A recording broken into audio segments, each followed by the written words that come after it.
Kim Plus resmi deklarasikan Ridwan Kamil dan Suswono di Pilgub Jakarta 2024. Fahri Hamzah puji Partai Gerindra dalam membangun koalisi di pemilu 2024. Presiden Joko Widodo lakukan reshuffle Kabinet Indonesia Maju.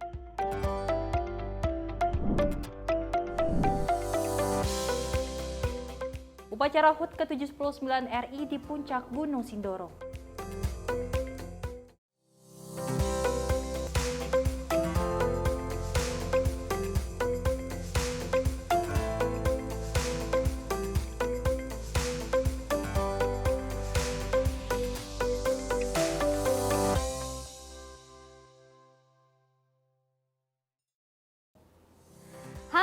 Selamat pagi pemirsa Simpo TV, selamat pagi Sally. Selamat pagi Festi. Senang sekali rasanya di pagi hari ini kita berdua bisa terus memberikan informasi yang terbaik untuk pemirsa di rumah terkait dengan perpolitikan Indonesia. Apalagi kemarin tadi malam, seperti itu ya, sore tepatnya, baru saja Ridwan Kamil mendeklarasikan pasangannya bersama Suswono. Ya, akhirnya teka-teki inisial S terungkap bahwasanya Suswono dari PKS akan mendampingi Ridwan Kamil di Pilkada Jakarta 2024. Tak hanya itu, Festi, ini juga ada Jokowi yang mereshuffle Kabinet Indonesia Maju. Dan ini katanya kabarnya menjadikan bumerang bagi partai PDI Perjuangan, seperti itu ya. Dan tentunya informasi menarik lainnya akan terus kami hadirkan untuk Anda. Ini dia Menyapa Pagi Simpo TV selengkapnya.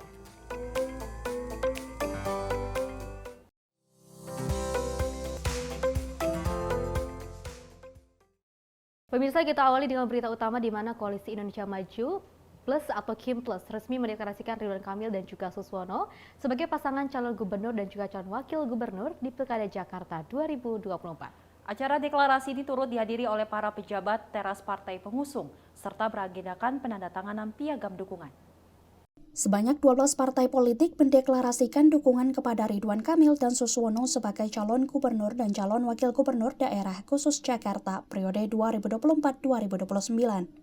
12 partai pendukung RK Suswono ini tergabung dalam Koalisi Indonesia Maju Plus. Partai yang baru saja bergabung dengan koalisi pendukung pemerintahan Prabowo Gibran ini, yakni Partai Nasdem, Partai Persatuan Pembangunan, Perindo, PKB, dan Partai Keadilan Sejahtera. Pembacaan piagam pernyataan dukungan terhadap RK Suswono dibacakan oleh Sekretaris Jenderal Partai Gerindra Ahmad Muzani. Sosok Ridwan Kamil belakangan memang santer diperbincangkan untuk maju di Pilkada Jakarta 2024. Kim Plus terbentuk untuk menguatkan pencalonan Ridwan Kamil dan Suswono untuk maju, mengatasi persoalan Jakarta. Sementara itu, sikap PKS yang mengusung Ridwan Kamil dan Suswono sebagai pasangan kepala daerah untuk Pilkada Jakarta ini berbalik arah setelah sebelumnya PKS sempat mendukung pasangan Anies Baswedan Sohibul Iman.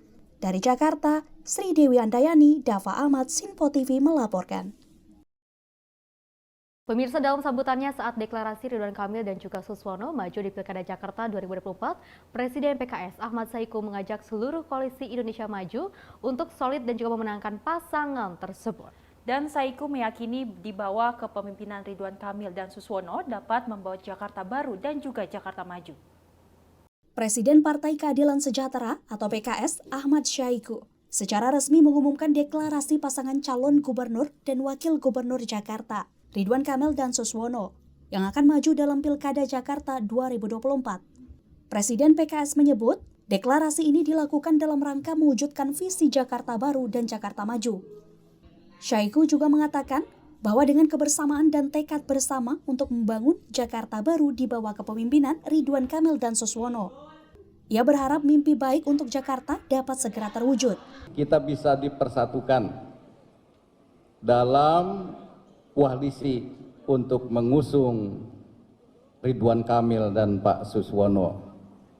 Oleh karena itu, kita berharap mudah-mudahan ini menjadi titik awal untuk kita bisa solid menyatukan langkah wujudkan Jakarta Baru, Jakarta Maju. Karena itu dengan kebersamaan di antara kita dan kesatuan tekad di antara kita untuk membangun Jakarta Baru, Jakarta Maju, insya Allah di bawah kepemimpinan Ridwan Kamil dan Suswono, insya Allah mimpi-mimpi kita tentang Jakarta yang lebih baik akan bisa diwujudkan. Amin. Dari Jakarta, tim redaksi Simpo TV melaporkan. Sekjen Partai Golkar, Ludwig Paulus juga berkelakar perihal Ridwan Kamil yang lama tiba di Jakarta. Ia menyatakan resmi Ridwan Kamil sudah tiba di Jakarta dan bertemu dengan Suswono yang menjadi pendampingnya dalam Pilkada Jakarta 2024. Hal ini disampaikan Sekjen Golkar, Ludwig F. Paulus, saat deklarasi RK Suswono di Jakarta pada Senin 19 Agustus 2024. Ludwig menyatakan Jakarta yang baru, Jakarta yang maju, butuh nahkoda yang kuat. Sekjen Golkar tersebut melihat rekam jejak Ridwan Kamil tidak diragukan lagi sebagai mantan Gubernur Jawa Barat. Begitupun dengan sosok pendamping yaitu Suswono di pemerintah pusat. Keduanya dilihat sebagai kombinasi dan racikan yang diklaim baik dan bagus. Rupanya Kang Emil OTW ke Jakarta lama banget baru nyampe. Ya. Alhamdulillah resmi hari ini udah nyampe dan bertemu dengan Pak Suswono. Dan tentunya dari 12 partai yang ada, ya, Partai Golkar, Partai PKS, Partai Gerindra, Partai Demokrat, Partai PAN, kemudian Nasdem, PKB, Gelora, PSI, P3, Perindo, dan Garuda tentunya merupakan kesatuan yang solid. Dari Jakarta, tim redaksi Sinpo TV melaporkan. Wakil Ketua Umum Partai Gelora, Fahri Hamzah menyatakan Jakarta sebenarnya tidak memerlukan kontestasi pilkada. Sebab menurut Fahri Hamzah seharusnya Ridwan Kamil dan Suswono langsung dipilih secara aklamasi dalam Pilkada mendatang. Pernyataan ini disampaikan Fahri Hamzah dalam deklarasi Ridwan Kamil Suswono sebagai calon Pilkada DKI Jakarta 2024 di Hotel Sultan, Jakarta pada Senin 19 Agustus 2024. Fahri Hamzah kemudian membahas singkatan yang mungkin digunakan untuk Ridwan Kamil dan Suswono. Beberapa usulan seperti Rido dan Rawon telah disampaikan. Namun Fahri Hamzah mengusulkan singkatan Rindu. Tidak ada yang sebaik Pak Ridwan Kamil memimpin Jakarta hari ini. Dia kurator IKN kita. Dia seorang arsitek yang mumpuni, pernah memimpin kota Bandung, salah satu kota besar di Indonesia. Memimpin Jawa Barat, dan sekarang kita diberi anugerah oleh Allah. Dia akan memimpin transformasi Jakarta dari ibu kota menjadi kota yang tadi dikatakan oleh Sekjen Golkar, kota bisnis atau kota apapun. Banyak jejak perjuangan di sini yang harus dibungkus menjadi ingatan bersama bangsa Indonesia. Sebelumnya, Fahri Hamzah mengaku mengenal Suswono dengan baik dan berharap tidak ada konflik di antara Ridwan Kamil dan Suswono jika terpilih nanti. Dirinya pun memaparkan tidak ada yang sebaik Ridwan Kamil untuk memimpin Jakarta. Fahri menganggapnya sebagai calon gubernur terbaik untuk Jakarta saat ini. Dia pun memaparkan pengalaman Ridwan Kamil, baik sebagai arsitek dan kurator IKN, hingga kepemimpinannya di Bandung dan Jawa Barat. Ridwan Kamil Suswono didukung oleh 12 partai untuk maju dalam Pilkada Jakarta, termasuk Gerindra, Golkar, PKS, Nasdem, PKB, PSI, Demokrat, PAN, Garuda, Gelora, Perindo, dan PPP. Dari Jakarta, tim redaksi Sinpo TV melaporkan.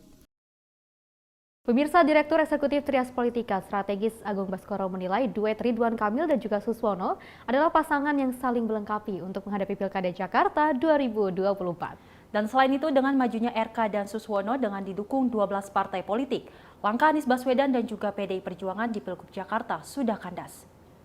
Ya, deklarasi pasangan RK Suswono hari ini yang dilakukan oleh Kimplus sedikit banyak menegaskan tentang dua hal. Pertama, bahwa secara institusional koalisi Kimplus solid untuk Jakarta, bahkan tidak menutup kemungkinan pilkada-pilkada strategis yang lain juga akan menggunakan format koalisi Kimplus ini, termasuk dalam konteks yang lebih jauh yakni di level nasional. Yang kedua, secara elektoral, ya, pasangan RK Suswono ini saling melengkapi karena duet ini bisa merepresentasikan soal kualitas personal figur yang unggul dari sisi elektabilitas di sisi Ridwan Kamil, dan di sisi Pak Suswono ada mesin partai yang sudah teruji yakni PKS dari waktu ke waktu, yang kemarin sempat memenangkan Anies Sandi, maupun ketika Pileg 2024 PKS berhasil menjadi juara 1 di Provinsi Daerah Khusus Jakarta. Dengan demikian, ya, peluang RK Suswono memenangkan pertarungan di Jakarta terbuka, apalagi yang menjadi lawannya adalah calon independen yang selama ini elektabilitasnya belum terlalu cukup kuat dalam diri Pak Kun dan Pak Dharma. Di luar itu semua, otomatis peluang Anies Baswedan untuk maju dalam Pilkada Jakarta tertutup, sebagaimana PDI Perjuangan yang belum bisa mencalonkan kandidat calon gubernur maupun calon wakil gubernur untuk bisa berlaga dalam Pilkada Jakarta. Ya, pemirsa, baru saja kemarin di mana Ridwan Kamil dan juga Suswono ini dideklarasikan akan berpasangan menuju Pilkada Jakarta 2024. Dan ini juga sudah didukung oleh 12 partai politik. Betul. Kalau misalnya kita melihat banyak sekali partai politik yang sudah bergabung dengan Koalisi Indonesia Maju atau KIM Plus seperti itu ya. Dan ini masih ada teka-teki terkait dengan kira-kira PDI Perjuangan ini akan kemana sih, seperti itu ya. Betul, karena kalau kita lihat juga bahwa PKS dan PKB sudah mendukung ke Ridwan Kamil dan juga Suswono. Apalagi memang kalau kata Presiden PKS, di bawah kepemimpinan nanti Ridwan Kamil dan Suswono, Jakarta akan maju dan juga baru. Dan bahkan Fahri Hamzah juga sempat mengatakan bahwa Ridwan Kamil adalah sosok pemimpin yang baik untuk memimpin Jakarta yang lebih maju dan juga Jakarta yang lebih baik seperti itu ya. Dan kita mudah-mudahan kedepannya bisa yang terbaik untuk Jakarta seperti itu ya. Meskipun ada kabar terkait dengan Ridwan Kamil ini lama sekali sih on the way ke Jakarta, tapi sudah dibuktikan akhirnya sudah menuju dan juga tiba di Jakarta dan mendeklarasikan siapa sih kira-kira yang namanya huruf S sudah dideklarasikan. Ada Suswono, mantan dari Menteri Pertanian, seperti itu. Kita beralih ke informasi lainnya di mana pujian datang dari Wakil Ketua Umum Partai Gelora, Fahri Hamzah, yang menyebut bahwa Partai Gerindra mampu memperbesar Koalisi Indonesia Maju atau KIM hingga di Pilkada serentak 2024. Meski tak mengusung kader internal, Gerindra dinilai dapat menciptakan rekonsiliasi yang baik pasca Pilpres 2024. Wakil Ketua Umum Partai Gelora, Fahri Hamzah, memuji Partai Gerindra dalam kontestasi di Pilkada Jakarta 2024 yang tidak mengusung kader sendiri, tetapi mendukung kader lain, yaitu pasangan Ridwan Kamil dan Suswono. Fahri Hamzah mengatakan, meski Gerindra tidak mengusung kader sendiri, tetapi mampu untuk membesarkan Koalisi Indonesia Maju yang mulai terbentuk sejak Pilpres 2024 lalu. Ia juga menganggap, semakin banyaknya parpol bergabung ke KIM dalam konteks Pilkada Jakarta, menjadi bentuk terwujudnya rekonsiliasi setelah kontestasi Pilpres 2024. Yang kedua, saya ucapkan kepada teman-teman Partai Gerindra yang dalam hal ini diwakili oleh Pak Sekjen, Pak Ahmad Muzani, yang pada pencalonan di DKI ini tidak ada calonnya dari Partai Gerindra, tapi berhasil membesarkan koalisi yang sudah terbentuk pada masa yang lalu, sehingga makin banyak di antara kita, di antara partai yang berbeda-beda, untuk kemudian bergabung, memberikan dukungan kepada Pak Ridwan Kamil dan Pak Suswono dalam pilkada kali ini. Saya ingin menyatakan pandangan dari Partai Gelora bahwa sebaiknya ini adalah rekonsiliasi berikutnya, yang artinya sebenarnya Jakarta tidak memerlukan pilkada. Harusnya kita bisa aklamasi untuk memilih pasangan Pak Ridwan Kamil dan Pak Suswono dalam pilkada yang akan datang. Dari Jakarta, tim redaksi Sinpo TV melaporkan. Ya, Sri dan juga pemirsa terkait dengan Fahri Hamzah yang mengatakan bahwa Gerindra ini mampu untuk memperbesar KIM atau Koalisi Indonesia Maju yang jauh lebih baik lagi. Karena kalau misalnya kita melihat atau throwback atau flashback ke belakang seperti itu ya, apalagi di Pilpres 2024 kemarin, terkait dengan KIM ini sangat solid sekali. Banyak sekali partai politik yang akhirnya bergabung dengan berkoalisi seperti itu ya. Dan kalau misalnya kita melihat juga banyak sekali partai politik yang akhirnya dulunya sempat berseteru dan juga ada bertolak belakang seperti itu. Tapi kalau kita melihat dengan deklarasi dari Ridwan Kamil dan juga Suswono, banyak sekali partai politik yang akhirnya bergabung dan juga memajukan bangsa Indonesia. Ya, sejalan dengan prinsip dari Prabowo Subianto sebagai Ketum Gerindra bahwa ingin menyatukan semua kalangan dari partai politik ya, dan terbukti bahwa KIM Plus terbentuk dan akhirnya Nasdem, PKS, PKB, Perindo dan partai lainnya ikut gabung dalam Koalisi Indonesia Maju untuk memajukan pemerintah nanti di Prabowo Subianto dan Gibran Rakabuming Raka. Oke, dan tentunya juga harapan kita semua KIM ini bisa terus solid dan juga mengembangkan bangsa Indonesia yang jauh lebih baik lagi dan juga bisa mempererat dan juga memperdamai semua partai politik. Pemirsa, informasi lainnya akan kami hadirkan usai jeda berikut ini.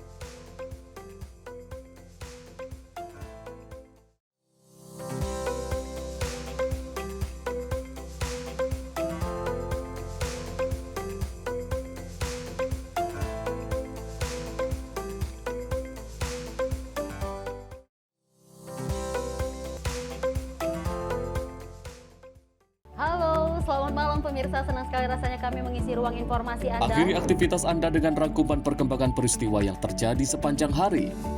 Sebelumnya kita saksikan ada sekitar 3.000 tamu undangan, sementara di Ibu Kota Nusantara ini ada sekitar 2.000 tamu undangan. Rangkaian informasi nasional dan mancanegara dirangkum sebagai penutup hari dalam Menyapa Malam. Setiap Senin hingga Jumat pukul 8 malam, hanya di Sinpo TV. Halo, selamat pagi pemirsa Simpo TV. Selamat pagi Andi. Selamat pagi, Fen. Beragam informasi terbaru hadir menemani Anda sebelum memulai hari. Itu memang dari Menteri Perhubungan juga mendukung, Betul. dari Menteri Keuangan juga mendukung, dan kita sebagai masyarakat pun juga Harus mendukung. Mengangkat isu yang tengah menjadi pembicaraan paling hangat. Semarakan pagi Anda bersama Menyapa Pagi. Setiap Senin hingga Jumat pukul 6 pagi. Hanya di Sinpo TV. Halo pemirsa, kami kembali hadir dengan sejumlah informasi yang kami himpun dari berbagai penjuru dunia. Rangkaian informasi yang membuat akhir pekan Anda begitu bermakna. Sebuah kelompok di Afrika Selatan memberikan layanan pertunjukan film dengan tenaga surya. Berita yang menjadi sorotan media dari dalam dan luar negeri. Kami hadirkan untuk menemani pekan Anda dalam Sinpo Dunia Sepekan.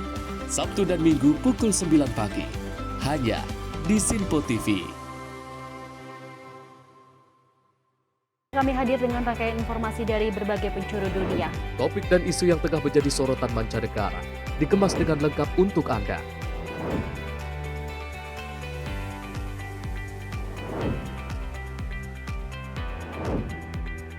Peristiwa penting yang terjadi dari berbagai belahan dunia kini hadir dalam Sinpo Dunia setiap Senin hingga Jumat pukul 7:30 malam hanya di Sinpo TV.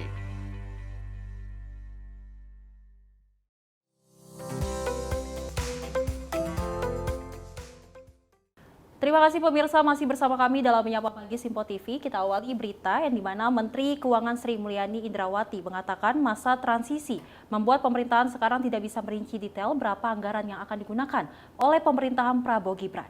Dan rincian APBN nantinya juga akan disampaikan oleh pemerintahan selanjutnya.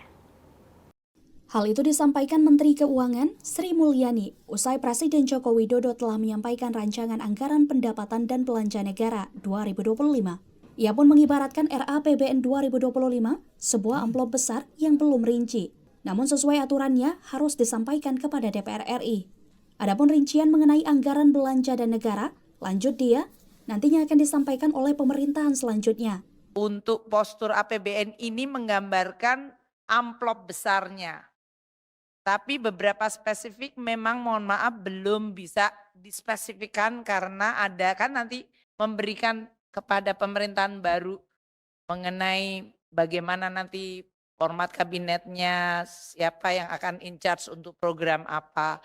Itu ciri dari transisinya itu tadi. Tapi kami terus berkoordinasi dan berkomunikasi sehingga kalau sampai kemudian sudah ada keputusan politik dan kemudian ada keputusan secara birokratis yaitu badan atau siapa yang akan ditunjuk, kita langsung bisa mendukungnya melalui anggarannya. Itulah yang kita sebut transisi melalui sinkronisasi dan koordinasi. Jadi mohon sabar teman-teman sekalian.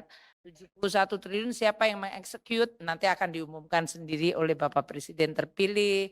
Adapun untuk belanja negara direncanakan sebesar 3 triliun 613 miliar 100 juta rupiah yang terdiri dari belanja pemerintahan pusat sebesar 2 triliun 693 miliar 200 juta rupiah, serta transfer ke daerah sebesar 919 triliun 900 juta rupiah.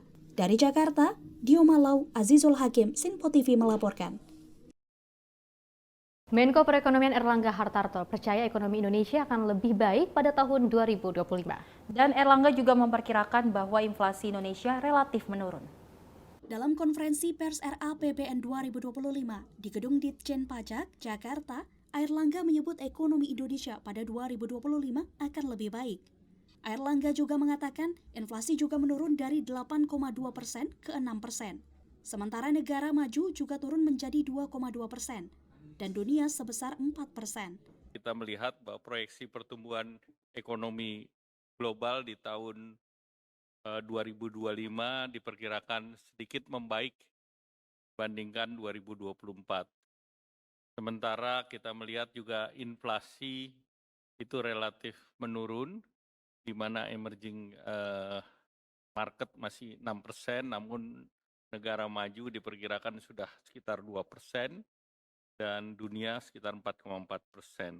Menurut Erlangga, hal ini dapat terwujud karena efisiensi bisnis dan pemerintah dan reformasi struktural.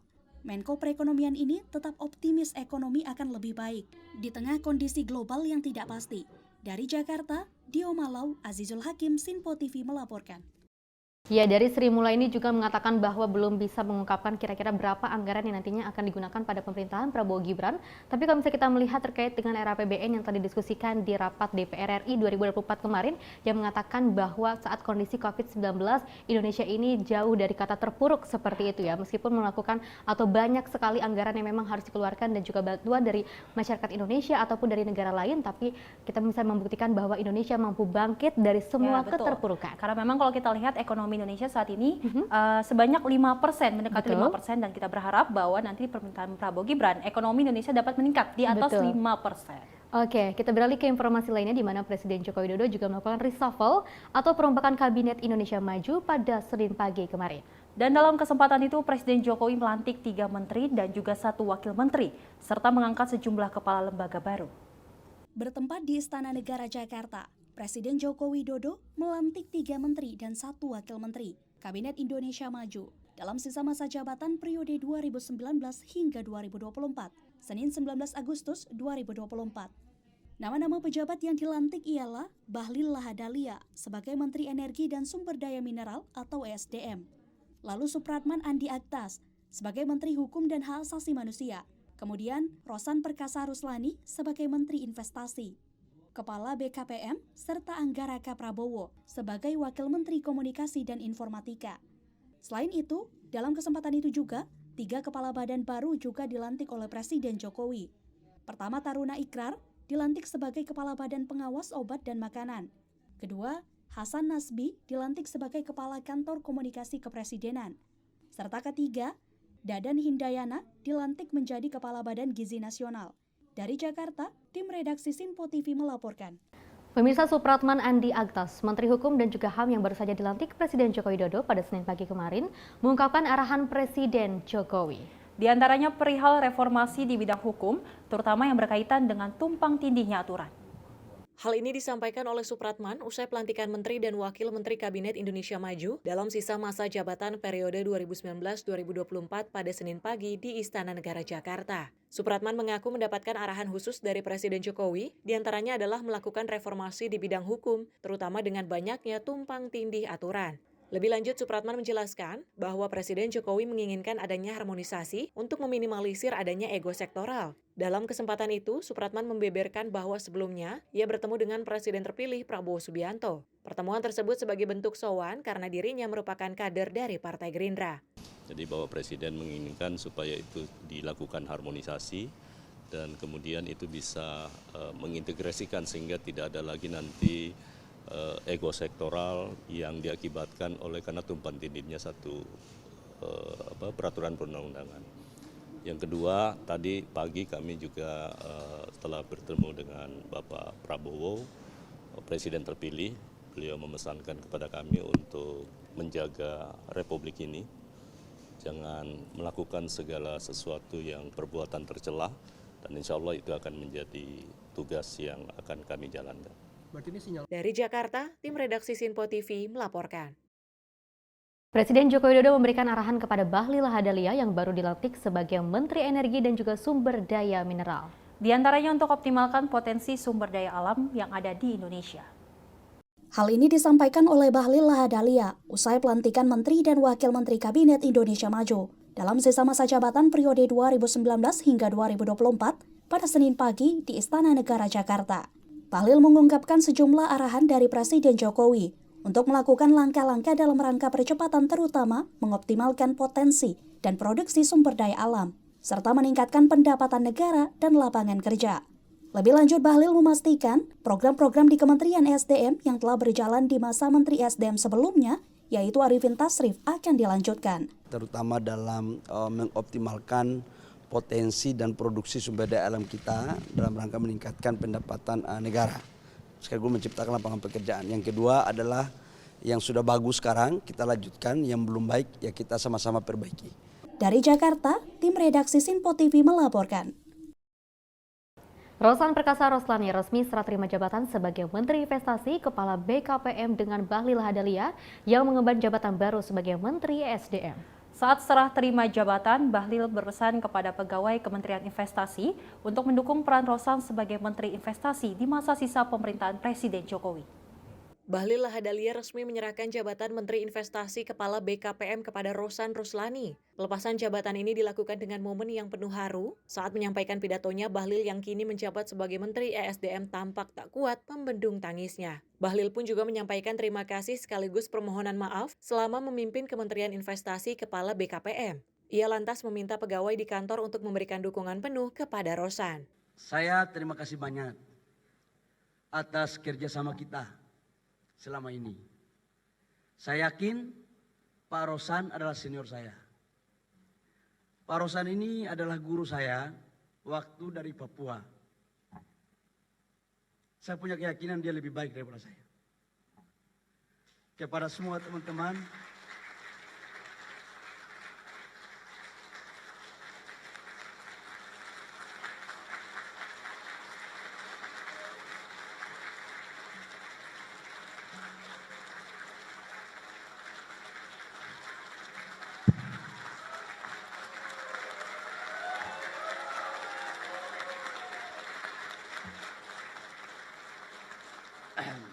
saya juga mohon maaf kepada semua karyawan selama saya berinteraksi dengan kalian. Mungkin ada kata-kata yang kurang berkenan, saya mohon maaf. Tapi semuanya saya lakukan untuk kebaikan kita semua. Dari Jakarta, tim redaksi Sinpo TV melaporkan. Menteri Investasi Kepala BKPM yang baru dilantik Rosan Perkasa Roslani juga mengatakan investasi di Ibu Kota Nusantara masuk dalam prioritasnya selama menjabat. Rosan menyatakan akan berkoordinasi dengan jajaran di Kementerian Investasi, termasuk dengan Bahlil Lahadalia, selaku menteri sebelumnya yang ia gantikan. Hal ini disampaikan oleh Rosan usai pelantikan Menteri dan Wakil Menteri Kabinet Indonesia Maju dalam sisa masa jabatan periode 2019-2024 pada Senin pagi di Istana Negara Jakarta. Rosan menyatakan siap mencari investasi sebaik-baiknya dan sebanyak-banyaknya untuk dimanapun wilayah Indonesia, termasuk pembangunan Ibu Kota Nusantara atau IKN. Namun dalam kesempatan itu Rosan belum menjelaskan secara detail terkait strategi yang akan dilancarkan untuk mengundang investor asing ke IKN. Ia menyebut akan berkoordinasi terlebih dahulu dengan jajaran di Kementerian Investasi, termasuk dengan Bahlil Lahadalia, selaku menteri sebelumnya yang ia gantikan. Ya, mungkin saya belum bisa berbicara lebih panjang ya, karena saya mesti komunikasikan dulu dengan Menteri Investasi sebelumnya, supaya langkah-langkah ini bisa menjadi lebih teratur, terstruktur, dan investasi itu bisa masuk di IKN dan juga di seluruh wilayah di Indonesia. Dari Jakarta, tim redaksi Sinpo TV melaporkan. Direktur Eksekutif Trias Politika Strategis Agung Baskoro mengatakan reshuffle kabinet di akhir masa jabatan Presiden Joko Widodo adalah upaya untuk melancarkan transisi ke pemerintahan selanjutnya.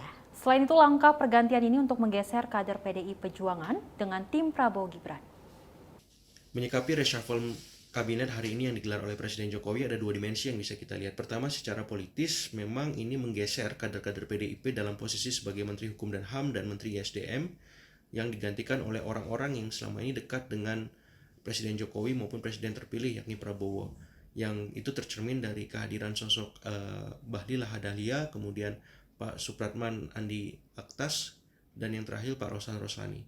Nah, ketiganya ini memang harapannya bisa memastikan narasi keberlanjutan terlaksana dalam konteks yang teknis hingga substantif, sehingga tidak ada goncangan yang signifikan ketika nanti terjadi pergantian kepemimpinan dari Presiden Jokowi ke Presiden Prabowo di masing-masing kementerian, baik di Kemenkumham, ISDM maupun di investasi.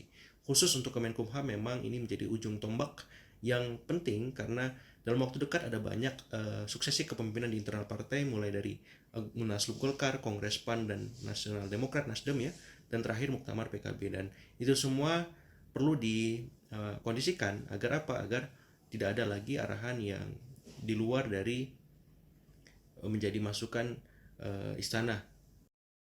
Ya, pemirsa, terkait dengan teka-teki yang disampaikan oleh Presiden Joko Widodo mengenai reshuffle yang akan dilakukan oleh Presiden Joko Widodo pada saat itu mengatakan bahwa kemungkinan saja akan dilakukan, dan nyatanya sudah terbukti bahwa Presiden Joko Widodo melakukan reshuffle terkait dengan beberapa menteri seperti itu ya, dan nyatanya juga banyak sekali spekulasi yang mengatakan bahwa terkait dengan adanya reshuffle ini menjadikan sebuah ancaman kepada PDI Perjuangan, salah satunya dengan beberapa kader dari PDI Perjuangan yang akhirnya tergeser, dan tentunya dengan pelaksanaan reshuffle ini banyak sekali masyarakat Indonesia yang bertanya-tanya apa sih kira-kira urgensi yang dilakukan oleh Presiden Joko Widodo, mengapa harus melakukan perombakan dan juga mengapa harus melakukan reshuffle, dan terbukti untuk melakukan adanya transisi atau memuluskan transisi pemerintahan ke pemerintahan selanjutnya yaitu Prabowo Subianto. Ya, kalau kita lihat memang bahwa seperti Bahlil yang diberikan pesan oleh Jokowi untuk meningkatkan potensi dari sumber daya alam Indonesia, dan ini untuk meningkatkan pendapatan negara dan juga meningkatkan lapangan kerja untuk Indonesia. Kita berharap Bahlil ataupun Rosan ataupun siapapun yang kemarin yang sudah dilantik berharap untuk tetap bekerja dengan baik untuk menuju Indonesia Emas 2045 pastinya.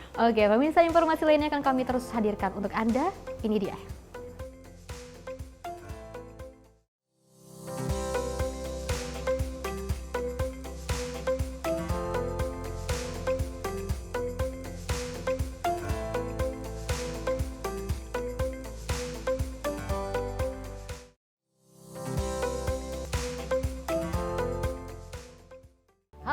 Selamat malam pemirsa, senang sekali rasanya kami mengisi ruang informasi Anda. Akhiri aktivitas Anda dengan rangkuman perkembangan peristiwa yang terjadi sepanjang hari. Sebelumnya kita saksikan ada sekitar 3.000 tamu undangan, sementara di Ibu Kota Nusantara ini ada sekitar 2.000 tamu undangan. Rangkaian informasi nasional dan mancanegara dirangkum sebagai penutup hari dalam Menyapa Malam. Setiap Senin hingga Jumat pukul 8 malam, hanya di Sinpo TV. Halo, selamat pagi pemirsa Sinpo TV, selamat pagi Andi. Selamat pagi, Fen. Beragam informasi terbaru hadir menemani Anda sebelum memulai hari. Itu memang dari Menteri Perhubungan juga mendukung, Betul. dari Menteri Keuangan juga mendukung, dan kita sebagai masyarakat pun juga harus mendukung. Mengangkat isu yang tengah menjadi pembicaraan paling hangat, semarakan pagi Anda bersama Menyapa Pagi. Setiap Senin hingga Jumat pukul 6 pagi, hanya di Sinpo TV.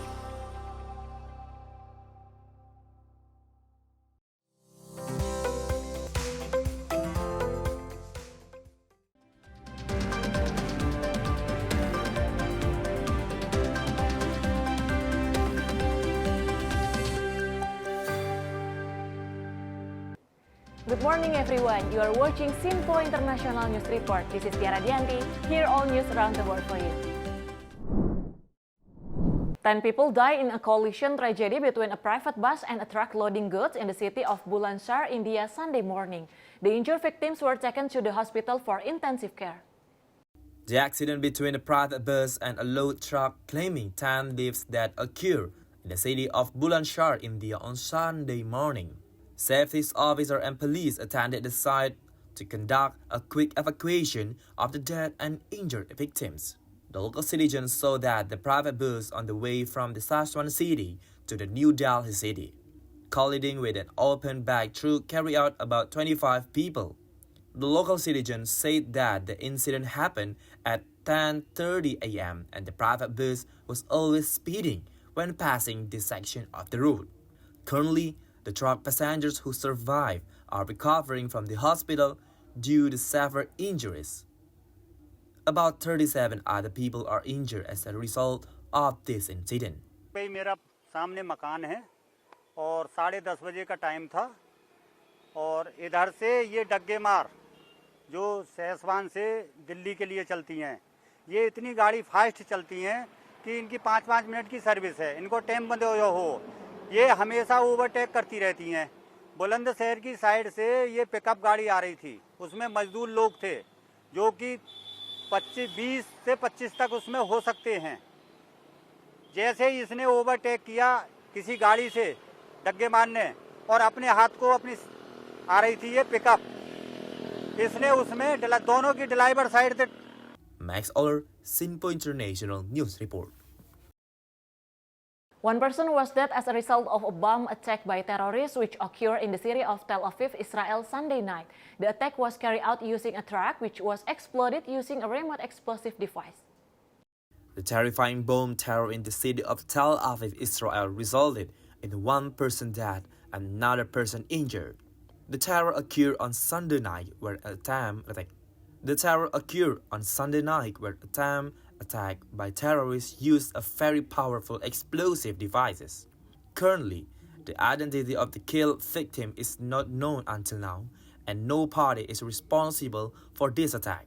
The security around this location is being strengthened so that there are no subsequent attacks by other extreme groups. Max Oller, Sinpo International News Report.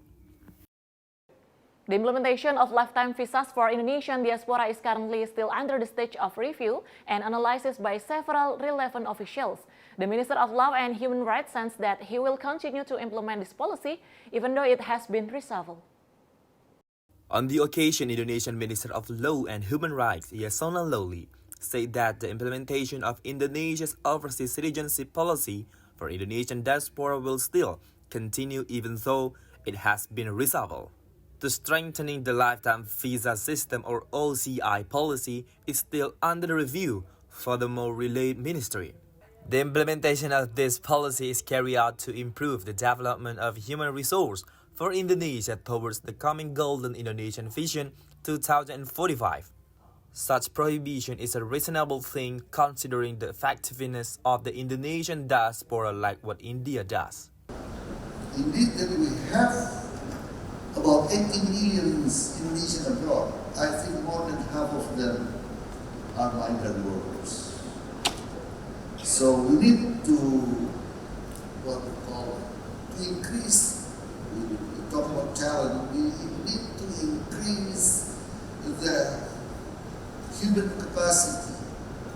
Max Oller, Ronabayu, Sinpo International News Report. This year's Indonesian's independence ceremony celebration was interesting and different, held in two different places, Jakarta and Ibu Kota Nusantara. The following are the comments given by participants of the ceremony at IKN last Saturday. The celebration of Indonesian Independence Day was ended last Saturday. That is the unique one from this year. The ceremony was carried out in two different places of Indonesia, Jakarta and Ibu Kota Nusantara. This was the first historic because the commemoration of independence was carried out at IKN. The various pros and cons appeared before the ceremony started, such as Paskibraka troops who were wearing the hijab, the ceremony area which was still not completed, the unstable rainfall, and to the very accommodation of invitation guests. Regarding to this, following are some statements of the inciting August 17 celebration in the Nusantara capital or Ibu Kota Nusantara last Saturday. Insya Allah nanti tahun-tahun depan ketika infrastruktur sudah baik, bandara sudah jadi, jalan tol sudah jadi, banyak hotel, tentu saja di sini akan jauh lebih meriah.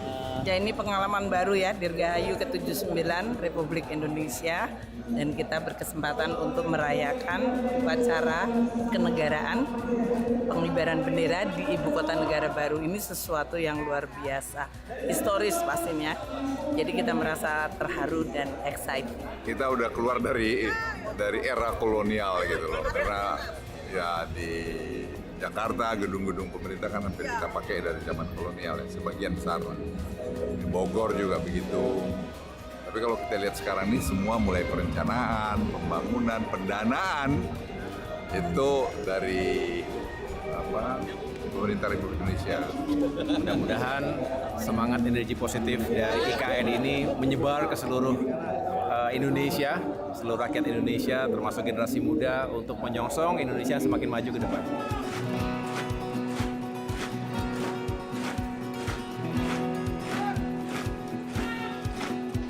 Deg-degan banget Kak, apalagi kan saya tuh di serpian kiri tuh yang banjar paling kanan, tugasnya itu mau mengodekan ke teman-teman yang lain untuk turun tangannya itu harus serempak. Jadi awalnya tuh saya takut banget, takut hitungan yang nggak pas, tapi alhamdulillah sekali ternyata tadi hitungannya pas. Bangga ya, sangat bangga karena memang ini momen pertama dan kita masyarakat biasa diundang ke sini. Kami berharap IKN terus berlanjut sehingga ini juga berdampak khususnya masyarakat yang ada di Kalimantan. Max Oller, Sinpo International News Report. That's all news across the world. Thank you for watching Sinpo International News Report. Stay watching us every 6:30 a.m. in Sinpo TV Indonesia. I'm Tiara Dianti. Stay healthy and have a nice day.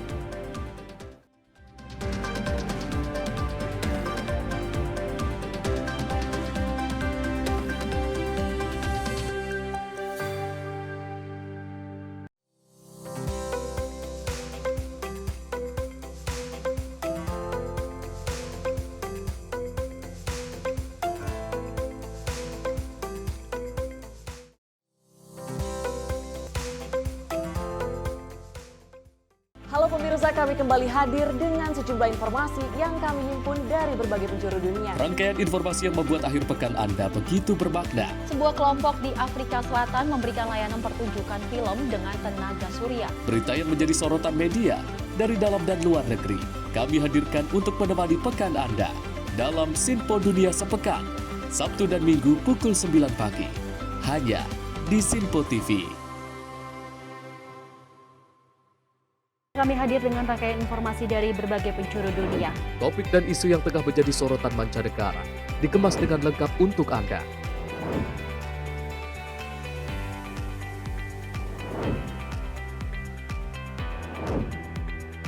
Peristiwa penting yang terjadi dari berbagai belahan dunia kini hadir dalam Sinpo Dunia setiap Senin hingga Jumat pukul 7:30 malam hanya di Sinpo TV.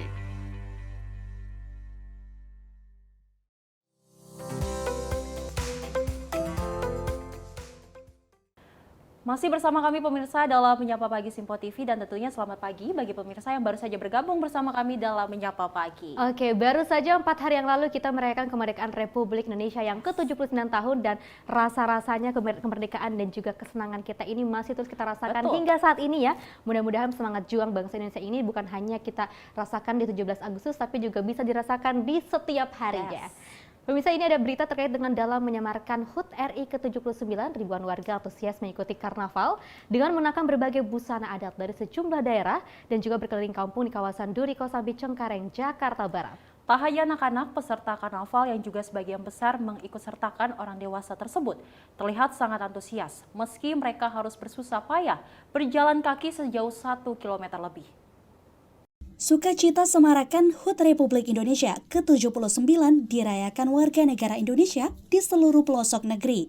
Tak terkecuali warga Duri Kosambi Cengkareng, Jakarta Barat, yang hari ini menggelar Karnaval Budaya Nusantara. Dengan mengenakan berbagai atribut busana kebudayaan dari berbagai daerah, warga mengikuti karnaval dengan berjalan kaki sejauh 1 km lebih. Tak hanya mengenakan busana pakaian adat daerah, peserta karnaval yang terdiri dari anak-anak dan orang tua ini juga memakai busana pahlawan, Polri, seragam sekolah, hingga berbagai kostum unik. Selain bernyanyi Indonesia Raya dan HUT Kemerdekaan, salah satu kelompok ibu-ibu peserta karnaval juga membawa peralatan memasak seperti panci dalam memeriahkan karnaval tersebut. Bahkan demi menyemangati para peserta, pihak penyelenggara karnaval pun memberikan hadiah uang jutaan rupiah bagi kelompok karnaval yang lolos penilaian dari segi kekompakan, kostum, serta atribut pawai yang unik. Di wilayah kami sudah di RW 01 kami mengadakan karnaval dengan busana-busana dan yang dari daerah manapun yang akan dinilai nantinya. Saya rasa keunikan itu sangat banyak karena masing-masing peserta itu sangat euforia dan bersemangat. Ada yang dandan anak SD, untuk dewasa, ada seragam SMA, ada budaya-budaya lain dan sebagainya. Dan kami juga tetap menyiapkan hadiah pertama sampai ketiga. Kostum itu aja sih, modern fix Nusantara. Kita kan di negara Indonesia, lambangnya burung, otomatis ada sayapnya. 17 Agustus. Lumayan ya. Lumayan ya. Sampai keregetan. Capek Pak? Lumayan, tapi tetap semangat. Indonesia tetap semangat, maju, dan kegiatan karnaval kebudayaan seperti ini memang sudah merupakan tradisi warga setempat tiap tahunnya. Saat event perayaan 17-an. Dari Jakarta, kontributor Sinpo TV melaporkan. Memperingati HUT RI ke-79, pemerintah provinsi dan juga BPBD Jakarta menggelar kegiatan pembentangan bendera merah putih dengan ukuran besar yaitu ukuran 40 x 8 meter dan 30 x 9 meter di Kalimalaka, Sari Durensawit, Jakarta Timur. Dan ribuan masyarakat menyambut antusias kegiatan tersebut dan menyaksikan di pinggir kali. Diawali dengan upacara bendera, sejumlah petugas yang membawa bendera merah putih ukuran besar untuk dibentangkan di sepanjang Kali Malakasari. Ribuan warga menyaksikan prosesi kegiatan pembentangan bendera merah putih berukuran besar, yaitu ukuran 40 x 8 meter dan 30 x 9 meter di Kali Malakasari, Durensawit, Jakarta Timur. Ditandai dengan aba-aba penghormatan bendera oleh komandan upacara dan lagu Indonesia Raya. Sejumlah petugas pembawa bendera langsung membentangkan bendera merah putih ukuran 40 x 8 meter tersebut. Masyarakat yang berada di lokasi tersebut langsung antusias dan mengabadikan kegiatan tersebut dengan telepon genggam mereka. Selain itu, petugas gabungan dari unsur BPBD, TNI, Polri, Gulkarmat, serta instansi Provinsi Jakarta Timur membentangkan bendera ukuran 30 x 9 meter dari atas jembatan Kali Malakasari. Tak hanya itu, sejumlah petugas gabungan melakukan atraksi dengan perahu karet dengan menyusuri Kali Malakasari. Kegiatan ini disambut oleh antusias masyarakat yang menyaksikan langsung. Emang kadang tiap minggu kesini, senang sih, happy. Anak jadi bisa kemana-mana lihat acara-acara kayak gini. Iya senang. Apalagi dia suka sama mobil kebakaran, dia senang banget. Mengedukasi juga buat anak-anak gitu, buat orang tua juga. Sesuatu yang unik juga ya, di HUT RI ke-79, BPBD itu mengajak, bahasanya ini pentahelix. Pentahelix itu ada unsur pemerintah. Saya terima kasih hari ini pemerintah kota Jakarta Timur luar biasa. Hadir Pak Camatnya, lurahnya, RT RW-nya, yang asisten pemerintahan semua lengkap ya kan. Kemudian dari unsur dunia pendidikan, hadir juga dari dunia pendidikan, dari dunia usaha juga hadir. Dari masyarakat kita lihat informasi sih bisa 5.000-an orang, ya kan? Kemudian ada dari unsur komunitas-komunitas. Ada namanya Forum Pengurangan Risiko Bencana, ada Warcap Jakarta Timur tuh, Kak Girno, ya kan? Dari PMI, teman-teman dari Damkar, Dinas Sosial, Tagana, lengkap semuanya. Kegiatan lainnya dalam menyambut HUT RI ke-79, diantaranya wahana Flying Fox, tari-tarian, wahana perahu, booth literasi kebencanaan, lomba mewarnai, dan sejumlah permainan. Dari Jakarta, kontributor Sinpo TV melaporkan. Memperingati Hari Kemerdekaan Republik Indonesia ke-79, Hotel Royal Safari Garden Bogor juga menggelar perlombaan dan juga parade budaya. Uniknya dalam perlombaan tersebut turut melibatkan satwa yang ada di Royal Safari Garden. Ratusan pengunjung Hotel Royal Safari Garden, Cisarua, Kabupaten Bogor, Jawa Barat, larut dalam kegembiraan saat mengikuti lomba dengan hewan serta parade budaya dan satwa dalam rangka memeriahkan HUT ke-79 Republik Indonesia. Beragam perlombaan seperti lomba lari halang lintang dengan anjing asa dan lomba lari bersama burung kakatua, satwa endemik Indonesia asli Papua. Semarak 17-an di Royal Safari Garden ini diawali dengan upacara pengibaran bendera merah putih. Selain beragam lomba yang diikuti seluruh tamu hotel dan pengunjung, juga dihibur dengan parade aneka satwa dan budaya. Menurut salah satu pengunjung sepertinya, baru di sini ada lomba bersama satwa. Terasa banget meriahnya HUT RI di sini. Lomba balap karung, terus ada lomba yang transfer bola, terus ada lomba balap lari sama anjing, terus ada lomba apa lagi ya tadi? Nggak udah sih itu doang kalau aku, sisanya yang lain-lain tadi keluarga. Meriah, lumayan meriah ya karena di dalam hotel ternyata ramai juga yang ikutan lomba. Saya pikir hotel itu kan kayak tempat nginep gitu, biasanya kan sunyi, sepi kayak gitu. Ini kan ramai ternyata, banyak, meriah sih. Iya, kalau bareng hewan pertama kali ini. Kalau untuk 17-an sebenarnya nggak terencana, tapi untuk liburan sebenarnya dari kemarin dan kebetulan 17-annya lagi di Bogor gitu lagi. Ada yang juara 1, ada yang juara 3, ada yang kalah juga tadi. Kalau dengan hewan tadi unik ya, karena kan baru pertama kali, belum pernah ada sebelum-sebelumnya, ada anjing, ada burung gitu, baru di sini sih. Ikut lomba dengan apa? Burung. Gimana deh, lomba lari dengan burung, dengan hewan? Semangat. Senang gitu? Senang. Nginep di sini dengan keluarga? Ya. Malam ini Pak kita. Iya. Adik? Hah? Merayakan kemerdekaan Republik Indonesia yang ke-79 di Royal Safari Garden, kami mengadakan banyak banget acara. Mulai dari pagi kita ada perlombaan tradisional dan juga perlombaan bersama dengan satwa, yaitu ada anjing, lomba berlari dengan anjing, lomba berlari dengan burung. Kemudian di siang hari juga kami menampilkan Nusantara, baju adat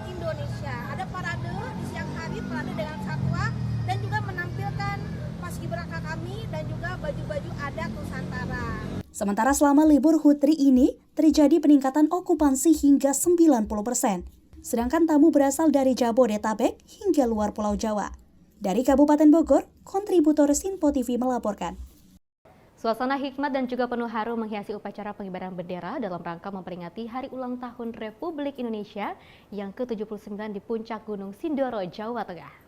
Upacara tersebut dimeriahkan dengan pengibaran bendera di ketinggian 3.153 mdpl sepanjang 79 meter sesuai dengan tahun kemerdekaan Indonesia.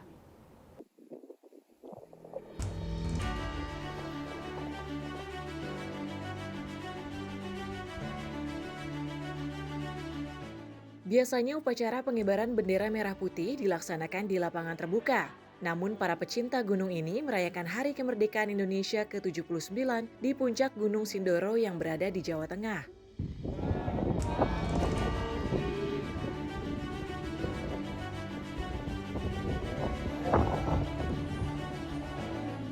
Pendakian yang membutuhkan waktu serta kondisi jalur yang cukup menantang tidak menyurutkan ribuan pendaki ini menggelar upacara pengibaran bendera. Upacara dilakukan sebagai wujud semangat dan bentuk penghargaan kepada para jasa pejuang.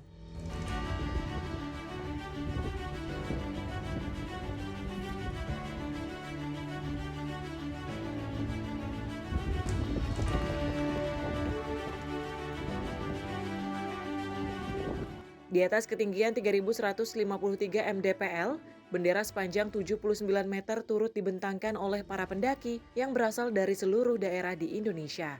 Rasa cinta tanah air membuat jalannya upacara berjalan sangat hikmat, terlebih cuaca yang mendadak berubah menjadi mendung, membuat suasana haru semakin terasa.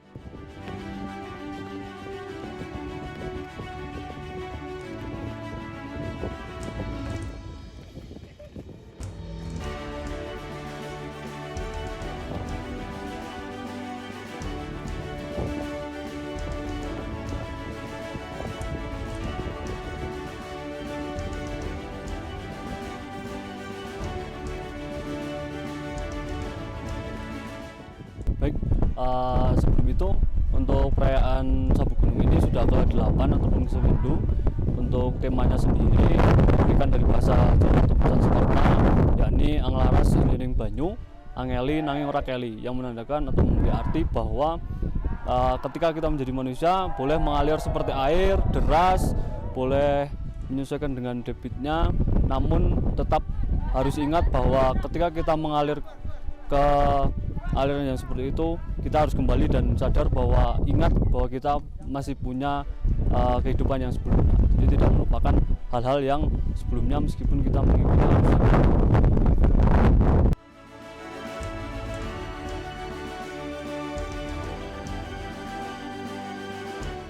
Gunung Sindoro merupakan salah satu gunung berapi aktif yang berada di wilayah Jawa Tengah. Posisi gunung ini masuk ke dalam 2 kabupaten, yaitu Kabupaten Temanggung dan Kabupaten Wonosobo.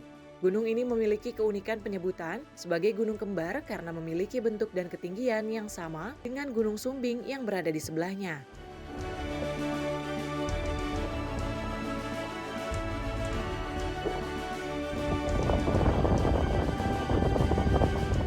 Aksi yang digelar para pendaki ini patut mendapatkan apresiasi dengan memperlihatkan keindahan alam Nusantara, jiwa nasionalis dan cinta tanah air diharapkan terus menggelora.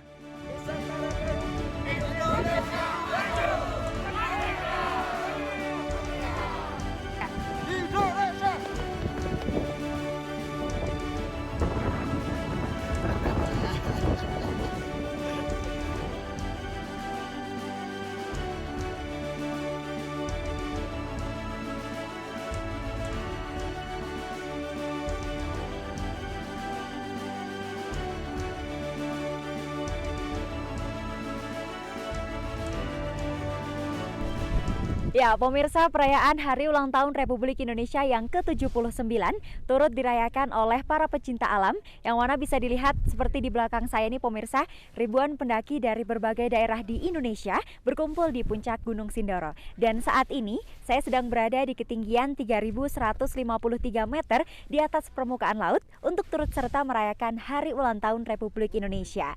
Dan di puncak Gunung Sindoro ini pemirsa, terdapat prosesi pengibaran bendera sepanjang 79 79 meter sesuai dengan tahun kemerdekaan Indonesia yang ke-79. Dan meskipun pada saat prosesi upacara berlangsung cuaca sempat berubah menjadi mendung dan juga berkabut, tetapi hal tersebut pemirsa tidak menyurutkan untuk semangat dan juga antusias para pendaki untuk mengikuti prosesi upacara dari awal sampai dengan akhir. Dan untuk upacaranya tadi dimulai dengan prosesi pengibaran bendera sekaligus menyanyikan lagu kebangsaan Indonesia Raya, kemudian disusul dengan pembacaan teks Pancasila serta proklamasi, dan ada amanat dari pembina upacara. Kemudian untuk upacara ditutup dengan penggulungan bendera yang mana diiringi oleh para pendaki yang mengheningkan cipta. Untuk situasi pada saat upacara berlangsung sangat hikmat dan juga terharu pemirsa, karena terlebih suasananya itu tadi sangat syahdu, cuaca berubah menjadi mendung, dan ini para pendaki semuanya berkumpul disatukan dengan rasa satu cinta, yaitu cinta tanah air. Dan untuk perayaan Hari Ulang Tahun Republik Indonesia di Puncak Gunung Sindoro ini sebagai pengingat bahwasanya kemerdekaan ini dibangun oleh perjuangan yang sangat panjang, dan merupakan tugas kita untuk melanjutkan dan juga mempertahankan kemerdekaan tersebut. Di Puncak Gunung Sindoro ini bukan hanya sebatas perayaan untuk mengumpulkan para pendaki, tetapi juga membawa pesan penting bahwasanya kemerdekaan harus dirayakan dengan penuh makna dimanapun berada. Dirgahayu Republik Indonesia yang ke-79, Nusantara Baru, Indonesia Maju. Dari Puncak Gunung Sindoro, Jawa Tengah, Norma Semesta Sinpo TV melaporkan.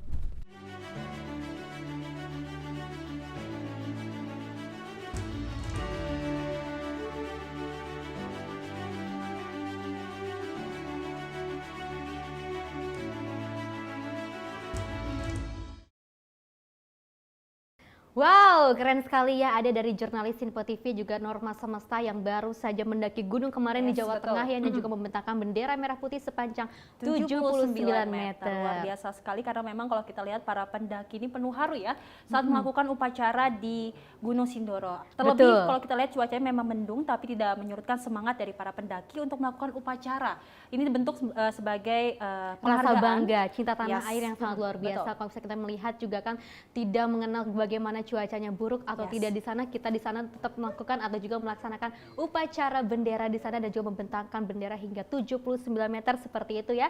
Dan kemegahan dan juga suasana dan juga view di sana sangat luar biasa ya, bagus banget ya, dan suasana juga mendukung meskipun mendung, tapi ketika membentangkan bendera merah putih itu kita melihat betapa takjubnya seperti itu ya Sally ya. Dan mudah-mudahan jurnalis Sinpo TV juga bisa terus memberikan yang terbaik untuk pemirsa di rumah ya, bisa memberikan berita-berita yang menarik dan juga bermanfaat untuk Anda semua. Saya Fesi Rahmadi. Dan saya Sally Sregar. Terima kasih dan sampai jumpa.